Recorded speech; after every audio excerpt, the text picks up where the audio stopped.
जब हमारे भारतीय चिकित्सा में बीमारियों का परमानेंट इलाज है, जब हमारे पास योग, नेचुरोपैथी, आयुर्वेद के जरिए बाझपन का इलाज हो सकता है, नपुंसकता का इलाज हो सकता है, कैंसर का इलाज हो सकता है, गूंगेपन का इलाज हो सकता है, बहरेपन का इलाज हो सकता है, आंखों का इलाज हो सकता है, डायबिटीज का इलाज हो सकता है, मोटापा का इलाज हो सकता है, बहुत सारी ऐसी असाध्य बीमारियों का इलाज हो सकता है, तो फिर ये आयुष्मान का कार्ड यहाँ पे क्यों नहीं इसको लागू किया जा रहा है? आयुष्मान का जो कार्ड है वो जो गरीबों को मिलता है उसका लाभ उनको आयुर्वेद पे नहीं मिल रहा है और गरीबों को ये मजबूरी में अंत में अंग्रेजी दवाइयों से इलाज कराना पड़ता है।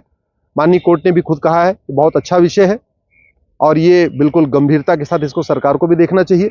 मैं आशा करता हूं 4 हफ्ते में जब सरकार का जवाब आएगा तब तक सरकार एक पॉलिसी बना लेगी और आयुष को यानी आयुर्वेद को, नेचुरोपैथी को, योगा प्राणायाम को आयुष्मान कार्ड के अंतर्गत लाएगी, जिससे जो गरीबों को आयुष्मान कार्ड मिलता है 5 लाख रुपए तक इलाज कराने का, वो आराम से जाके किसी आयुर्वेदिक हॉस्पिटल में इलाज करा सके, नेचुरोपैथी हॉस्पिटल में इलाज करा सके, हिम्स में इलाज करा सके, पतंजलि के जो पूरे देश भर में हॉस्पिटल है वहां इलाज करा सके।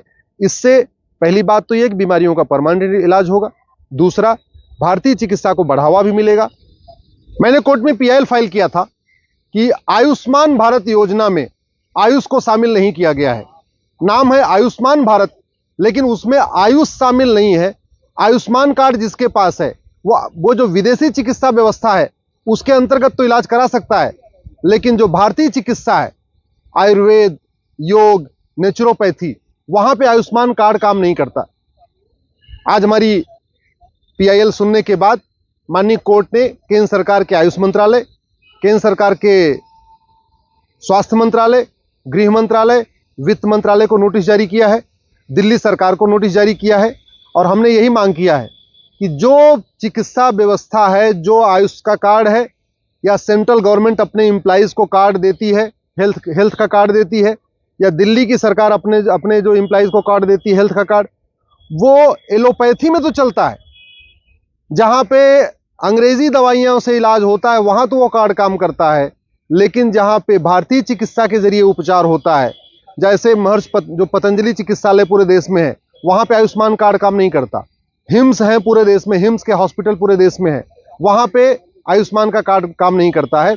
इसलिए आयुष्मान के अंतर्गत आयुर्वेद को भी शामिल किया जाए, योग को भी शामिल किया जाए, नेचुरोपैथी को भी शामिल किया जाए। कोर्ट ने 4 सप्ताह का समय दिया है दिल्ली सरकार को और 4 सप्ताह का समय दिया है केंद्र सरकार के आयुष मंत्रालय को, स्वास्थ्य मंत्रालय को, गृह मंत्रालय को और वित्त मंत्रालय को। जनवरी में इस पर फिर सुनवाई होगी। हमने ये मांग किया है कि जब हमारा जो चिकित्सा सिस्टम है हमारा हजारों साल पुराना है, एलोपैथी केवल 200 साल पुराना है, होम्योपैथी 250 साल पुराना है, सिद्धा 2000 साल पुराना, सिद्धा और यूनानी, जबकि आयुर्वेद, योग, नेचुरोपैथी ये तो हजारों साल पुराना है। महर्षि धन्वंतरी ने इसको हमें दिया हजारों साल पहले। महर्षि चरक ने अपनी चरक संहिता में बहुत सारी बीमारियों का इलाज लिखा हुआ है। महर्षि सुश्रुत ने अपनी पुस्तक में बहुत सारी बीमारियों का इलाज लिखा है। महर्षि शारंगधर ने अपनी पुस्तक में बहुत सारी बीमारियों का इलाज लिखा है। महर्षि भाव प्रकाश ने अपनी पुस्तक में बहुत सारी बीमारियों का इलाज लिखा है।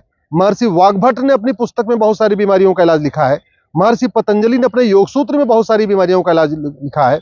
लेकिन जो केंद्र सरकार अपने एम्प्लॉइज को कार्ड देती है या दिल्ली सरकार अपने एम्प्लॉइज को कार्ड देती है, वो कार्ड न तो पतंजलि में काम करता है, न हिम्स में काम करता है। और भी जो भारत में बहुत सारे केंद्र हैं जहां पे नेचुरोपैथी के जरिए इलाज होता है, आयुर्वेद के जरिए इलाज होता है, योग के जरिए इलाज होता है, प्राणायाम के जरिए इलाज होता है, वहां ये कार्ड काम नहीं करते। ये कार्ड केवल और केवल एलोपैथिक जहां पे हॉस्पिटल है, जहां अंग्रेजी दवाइयों से इलाज होता है, वहीं काम करते हैं। ये बिल्कुल गलत है। इसके कारण भारतीय चिकित्सा व्यवस्था का प्रचार प्रसार नहीं हो पा रहा है। हमने ये भी कोर्ट से कहा है कि एलोपैथी में बहुत सारी बीमारियों का परमानेंट इलाज नहीं है, जबकि नेचुरोपैथी, योग, आयुर्वेद में बहुत सारी बीमारियों का परमानेंट इलाज है। और मैंने अपना खुद का उदाहरण दिया। हमारे पिताजी का घुटना खराब हो गया था, मैंने एम्स में दिखाया, उन्होंने बोला घुटना ट्रांसप्लांट करना पड़ेगा। मैंने राम मनोहर लोहिया में दिखाया, उन्होंने बोला घुटना ट्रांसप्लांट करना पड़ेगा। मैंने दिल्ली के बहुत बड़े एक प्राइवेट हॉस्पिटल में है, बहुत नामी हॉस्पिटल है, वहां दिखाया, बोले ट्रांसप्लांट करना पड़ेगा। और मैंने हरिद्वार में पतंजलि में पिताजी का इलाज कराया, मात्र 10 दिन में उनका घुटना ठीक हो गया। आराम से रहते हैं, घुटना ट्रांसप्लांट करना भी नहीं पड़ा। जो ट्रांसप्लांट करने में 3-4 लाख रुपए का खर्चा आ रहा था वो भी बच गया और ट्रांसप्लांट भी नहीं करना पड़ा। आराम से वो खेत में भी जाते हैं, साइकिल भी चलाते हैं, आराम से बैठ भी जाते हैं, अलथी पलथी भी मार के बैठ जाते हैं। दूसरा मैंने कोर्ट को ये भी बताया, एक हमारे जानने वाले की किडनी खराब हो गई थी, मैंने उनको चंडीगढ़ भेजा हिम्स में। हिम्स में नेचुरोपैथी के जरिए, आयुर्वेद के जरिए किडनी वगैरह का इलाज होता है। जहां उनकी हर हफ्ते किडनी की डायलिसिस होती थी वो बंद हो गई। अब वो उनको डायलिसिस कराना नहीं पड़ता और बहुत सस्ते में इलाज हो गया और नेचुरल तरीके से इलाज हो गया। ना कोई दवा खाना पड़ रहा है उनको, ना उनको डायलिसिस कराना पड़ रहा है। 2 घंटे गर्म पानी में बैठते हैं, योग प्राणायाम करते हैं और उसके बाद फिर सर पैर को थोड़ा ऊपर उठा दिया जाता है, सिरहाना नीचे रखा जाता है। इस तरीके से नेचुरल तरीके से इलाज किया जाता है। तो जब हमारे भारतीय चिकित्सा में बीमारियों का परमानेंट इलाज है, जब हमारे पास योग, नेचुरोपैथी, आयुर्वेद के जरिए बांझपन का इलाज हो सकता है, नपुंसकता का इलाज हो सकता है, कैंसर का इलाज हो सकता है, गूंगेपन का इलाज हो सकता है, बहरेपन का इलाज हो सकता है, आंखों का इलाज हो सकता है, डायबिटीज का इलाज हो सकता है, मोटापा का इलाज हो सकता है, बहुत सारी ऐसी असाध्य बीमारियों का इलाज हो सकता है, तो फिर ये जो आयुष्मान का कार्ड यहाँ पे क्यों नहीं इसको लागू किया जा रहा है? आयुष्मान का जो कार्ड है वो जो गरीबों को मिलता है उसका लाभ उनको आयुर्वेद पे नहीं मिल रहा है और गरीबों को ये मजबूरी में अंत में अंग्रेजी दवाइयों से इलाज कराना पड़ता है। माननीय कोर्ट ने भी खुद कहा है कि बहुत अच्छा विषय है और ये बिल्कुल गंभीरता के साथ इसको सरकार को भी देखना चाहिए। मैं आशा करता हूं 4 हफ्ते में जब सरकार का जवाब आएगा तब तक सरकार एक पॉलिसी बना लेगी और आयुष को, यानी आयुर्वेद को, नेचुरोपैथी को, योगा प्राणायाम को आयुष्मान कार्ड के अंतर्गत लाएगी, जिससे जो गरीबों को आयुष्मान कार्ड मिलता है 5 लाख रुपए तक इलाज कराने का, वो आराम से जाके किसी आयुर्वेदिक हॉस्पिटल में इलाज करा सके, नेचुरोपैथी हॉस्पिटल में इलाज करा सके, हिम्स में इलाज करा सके, पतंजलि के जो पूरे देश भर में हॉस्पिटल है वहां इलाज करा सके। इससे पहली बात तो ये कि बीमारियों का परमानेंट इलाज होगा। दूसरा, भारतीय चिकित्सा को बढ़ावा भी मिलेगा। अभी आज की डेट में सबसे पहले आदमी जाता है अंग्रेजी दवाइयों के पास, जब वहां इलाज नहीं होता है फिर पलट के आता है आयुर्वेद के पास, नेचुरोपैथी के पास, योग के पास। जब ये आयुष्मान कार्ड हर जगह लागू हो जाएगा, आयुर्वेद में भी लागू होगा, नेचुरोपैथी में भी लागू होगा, आपके होम्योपैथी में भी लागू होगा, तो आदमी सबसे पहले अपने इंडियन जो हेल्थ केयर सिस्टम है वहां इलाज कराएगा। और मेरा अपना व्यक्तिगत अनुभव यह है, एलोपैथी में अगर एक बीमारी का इलाज कराते हैं तो 2 बीमारियां बोनस में मिलती हैं।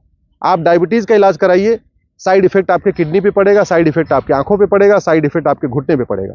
दूसरी तरफ आप डायबिटीज का इलाज आयुर्वेद में कराइए, नेचुरोपैथी के जरिए कराइए, योग प्राणायाम के जरिए करिए, सस्ता भी पड़ेगा और डायबिटीज तो ठीक होगी, कोलेस्ट्रॉल भी ठीक हो जाएगा, हो सकता है वजन भी कम हो जाए, हो सकता है हार्ट की समस्या है वो भी कम हो जाए।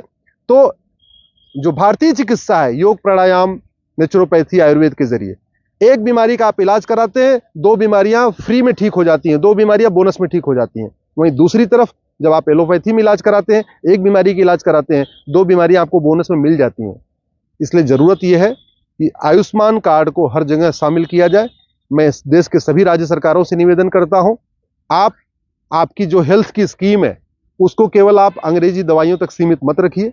आप जब हेल्थ का कार्ड बना रहे हैं अपने एम्प्लॉय का, उनको पूरी छूट दीजिए। उनको जहां अच्छा लगे, उनको आयुर्वेद में इलाज कराना हो आयुर्वेद में कराएं, होम्योपैथ में कराना है होम्योपैथ में कराएं, नेचुरोपैथी में कराना है नेचुरोपैथी में कराएं, लेकिन उनको आप मजबूर मत करिए कि वो केवल और केवल एलोपैथी में इलाज कराएं।